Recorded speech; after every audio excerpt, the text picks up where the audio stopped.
Un jour, nous avons décidé de nous écouter et de suivre nos rêves en parcourant le monde, accompagnés de notre chien, Sully, et de notre van, Gustavo. Est-ce que vous êtes prêts vous aussi? Alors on y va!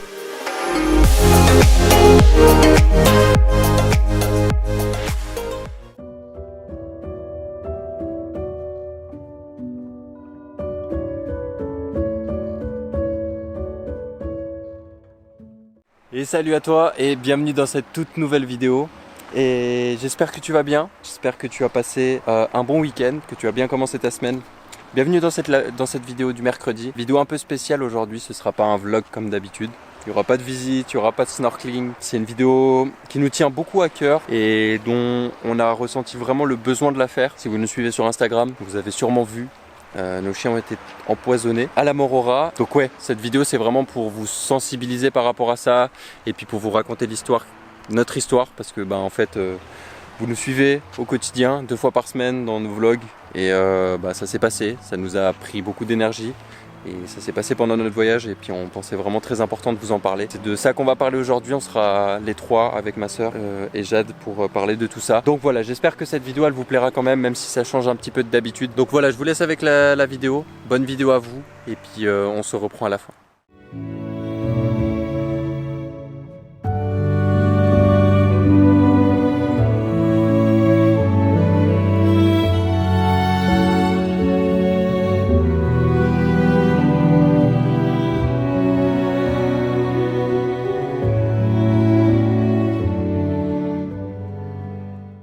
Donc ça fait maintenant plus d'une semaine que nos chiens se sont fait empoisonner à la Morora.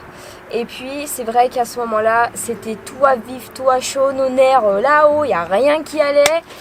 Et c'est vrai que là on s'est dit, il faut quand même qu'on se pose et puis qu'on discute, qu'on puisse parler avec vous ouvertement, de nos ressentis, qu'est-ce qui s'est réellement passé. D'expliquer la situation voilà. Avec du recul et aussi... avec plutôt dans un côté plutôt préventif plutôt qu'avec de la haine et de la rancœur et plein de mauvais sentiments. C'est plus intéressant. Pour commencer l'histoire et vous raconter un petit peu ce qui s'est passé dans le détail, du coup c'était quoi, dimanche après-midi, donc dimanche passé après-midi, on est arrivé à un spot près des salines de Torrevieja, là, enfin près de Torrevieja. C'était un spot super cool, au milieu de la nature. Et comme absolument partout en Espagne, ou presque, c'était une déchetterie.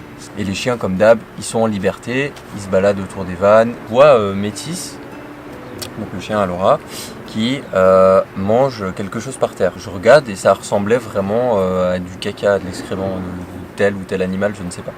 Et en fait, en arrivant sur le spot, on en avait vu plein de ces sortes d'excréments. Et du coup, on s'est dit, c'est quand même bizarre, mais bon, ça ressemble à du caca. Et du coup, quand j'ai vu manger ça Métis, il y en avait du coup plus devant elle, parce qu'elle avait presque fini tout ce qu'il y avait devant elle. Et ce qu'il y avait au fond, que j'avais vu en arrivant, n'était plus là non plus. Donc potentiellement, ils avaient tout mangé. Donc bref, on s'inquiète pas plus que ça, on s'est dit, ils ont mangé du caca et tout. Comme d'habitude. Voilà. Vers 5h30, on fait un appel visio du coup avec les parents à Bastien et à Laura. Et là, pendant l'appel visio, Sully a un coup de folie. Vraiment un 10 minutes, quart d'heure de folie. Il creuse des trous, il commence à sauter, à courir partout, à aboyer même. Il devenait tout fou en fait, vraiment tout fou. Et d'un coup, boum, il rentre dans le van, plus rien. Ok, nous, ça nous surprend pas plus que ça. Les gars, ils sont fatigués, donc aucun problème, ils vont dedans. Arrive, je pense, 19h30, ouais, 19h30, quelque chose comme ça. Ok, c'est l'heure de donner à manger au chien. On prépare la gamelle et normalement, Sully, quand on prépare la gamelle, il devient tout fou, les poupilles. Comme ça, ouais, trop bien, on va manger. Et là, aucune réaction. Il reste couché, il se lève pas, il tourne la tête, rien, aucune réaction face à la nourriture. Et on était là, mais c'est quand même bizarre. Et on dit, viens Su, lève-toi. Et là, en fait, on remarque qu'il avait de la peine à se lever. Et à chaque fois qu'il essayait de se lever, en fait, il retombait. Et là, d'un coup, j'entends Laura dire, Bastien, est-ce que tu as réussi? Est-ce que Sully est en train de manger? Puis Bastien lui a dit, non, il mange pas. Puis elle fait, Métis non plus. Voilà. Et c'est là qu'on s'est dit, nous trois, mais en fait, il y a un problème. Il y a un problème, ouais. Parce qu'en fait, Métis, elle avait quoi? Métis, elle avait la langue qui était toute en arrière et pleine de plis en fait, et puis elle avait plus du tout de salivation. Elle mangeait pas, elle avait stagmus, ça veut dire que ça tremblait les yeux. Très rare que même le soir avant d'aller dormir, elle soit dans le van en fait. Du coup, Laura directement a dit on part d'urgence chez le vétérinaire, il y a quelque chose de grave. Directement, on a pris le van et on est parti à Torrevieja dans une clinique vétérinaire. On est arrivé devant la clinique, en fait c'était fermé. Et du coup il nous dit ah mais c'est pas ici pour les urgences, mais c'est pas à Torrevieja, c'est à Almoradi. On a foncé à Almoradi qui était encore à, je sais pas c'était quoi, 25 minutes de route. 25 minutes de route. Voilà, puis là on est du coup arrivé au bon endroit, la clinique qui faisait 24 heures sur 24. Donc on arrive à la clinique, là on doit expliquer ce qu'il s'est passé avec les chiens. On s'est dit que ça allait être assez rapidos et en réalité ça a été très long. Déjà on parlait pas la même langue, ils parlaient pas anglais, il fallait se faire comprendre en espagnol, heureusement déjà de le parler en espagnol. Donc déjà la langue je pense ça a pas aidé, je crois qu'elle était toute seule avec l'assistante, mais ouais je pense qu'ils ont fait au plus vite qu'ils pouvaient. Je pense qu'au début elle a pas trop mesuré la gravité de ce qui se passait, ils leur ont fait des prises de sang, des radios. On est arrivé c'était 8h30. Elle a fait les analyses, c'était 10h. En fait pour Métis c'était 10h et pour Julie c'était vers 23h. Ouais c'est vrai qu'on a beaucoup patienté et puis en fait dans ces moments là, surtout qu'en plus Laura elle est assistante vétérinaire, donc elle sait comment ça se passe dans un cabinet. On a eu les résultats presque 1h du matin, à minuit et demi. On nous a dit comme quoi ils étaient intoxiqués à la Morora. Là, elle s'est un peu plus bougé les fesses, mais c'est vrai, quand il y a des chiens qui arrivent dans cet état-là, ils auraient peut-être quand même déjà dû au moins poser un cathéter et puis les mettre sous perfusion assez rapide, même s'ils ne savaient pas ce que c'était comme poison pour éliminer. Et que Métis avait quand même une grosse défaillance au niveau de la coagulation, puis qu'elle risquait une hémorragie. Après, ils ont fait au mieux. Parce que quand on a reçu les résultats, du coup, elle nous a donné plein de tabelles là. Il y avait vraiment le problème de la coagulation qui était dans le rouge total chez Métis, mais par contre pas du tout chez Sully. Encore aujourd'hui, on ne sait pas pourquoi Métis plus que Sully. Est-ce que c'est une question de quantité, une question de métabolisme. Et puis du coup, on a pris quand même conscience de la gravité de la chose. On a quand même pris un coup dans la gueule. Moi, je m'en rendais vraiment pas trop compte sur le moment. Après, c'est ce que je disais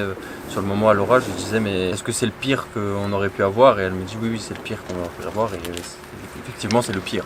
Donc on est parti, c'était 1h30 du matin, sachant que les chiens ils sont restés sous surveillance. Sully est resté une nuit et Métis, dû à son problème de coagulation et au risque d'hémorragie, elle a dû rester 2 nuits. Le jour suivant, donc lundi, on était là. Qu'est-ce qu'on fait en fait de nos journées maintenant qu'on n'a pas nos chiens? Parce qu'il faut quand même se l'avouer qu'on a quand même ressenti un vide en fait. Ça, on est vraiment habitué à être avec eux H24. Faut pas oublier qu'on les aime de tout notre cœur et il faut s'imaginer que en fait nous on voyage pas à 3, on voyage à 5. Quand il manque quelqu'un dans la clique, ça fait un sacré vide. C'est comme ça qu'on a été se coucher avec ce sentiment de peur, un peu de haine. Il y avait plein de. C'était le bordel en fait, clairement dans notre tête. En fait, il faut dire qu'ils ont été empoisonnés intentionnellement. Oui. Parce que la Morora, c'est quelque chose qui n'est pas dans les champs. C'était pas pour nos chiens à nous, c'était pour empoisonner un chien, un animal, qu'ils aient mangé une baie qui devait pas, voilà, ça peut arriver. Et qu'ils mangent la Morora parce que quelqu'un a décidé de poisonner un animal, ça met plus encore en colère. Dans tous les pays, il y a des empoisonnements comme ça parce que,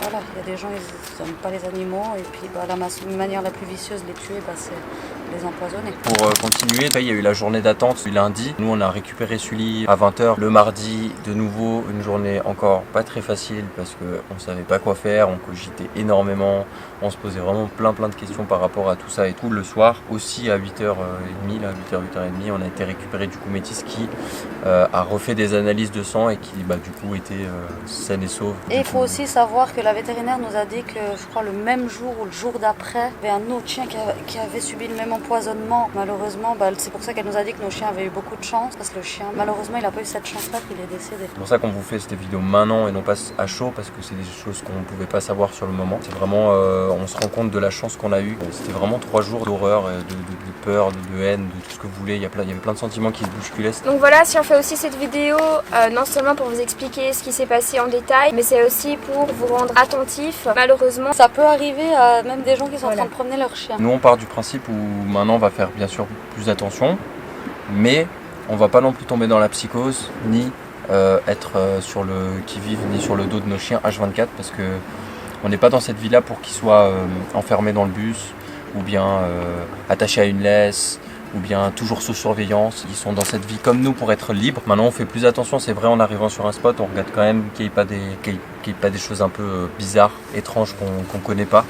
Donc voilà. Pour ceux qui nous suivent sur Instagram, peut-être que vous avez vu passer une cagnotte litchi pour les frais vétérinaires pour nos animaux. On vous la mettra dans la description si vous voulez aller voir. On vous raconte vraiment en détail l'histoire qu'on vient de vous raconter dans cette vidéo. Donc voilà, si vous avez envie de faire un petit geste et de nous aider par rapport à ça, c'est avec grand plaisir. Et on tenait aussi à vous remercier dans cette vidéo-là de toutes les personnes qui ont déjà donné dans cette cagnotte-là. Merci beaucoup à vous, merci infiniment.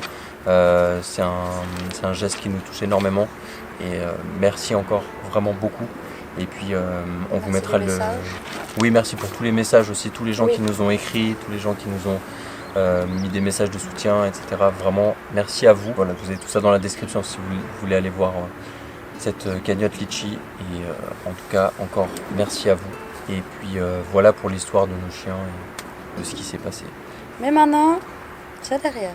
Voilà. Maintenant, on passe à autre chose. On continue notre voyage, Voilà, on va partir exactement. dans un autre pays, haute mentalité, donc voilà. Et voilà, cette vidéo touche donc à sa fin. En tout cas, j'espère qu'elle t'aura plu. Elle était différente des autres, comme tu as pu le remarquer. Le sujet principal, c'était vraiment nos chiens, pour raconter leur histoire, ainsi pour sensibiliser et puis prêter attention. Ça peut arriver, comme on a dit, à n'importe qui. Et bien évidemment, si vous voyez des symptômes pareils, ou même quelque chose d'étrange, il ne faut pas hésiter une seconde parce que ça peut devenir une catastrophe à la fin. En tout cas, nous, ça nous a fait vraiment du bien de parler et puis de vous faire part de nos émotions, de nos sentiments face à cette expérience, parce qu'au final, c'était une expérience. Maintenant, on va être beaucoup plus vigilant. Maintenant, c'est derrière nous, on passe à autre chose. Et puis, on se donne rendez-vous dimanche pour un nouveau vlog. Et là, bien évidemment, ce sera comme d'habitude, donc des endroits et notre vie au quotidien. Donc voilà, allez, ciao!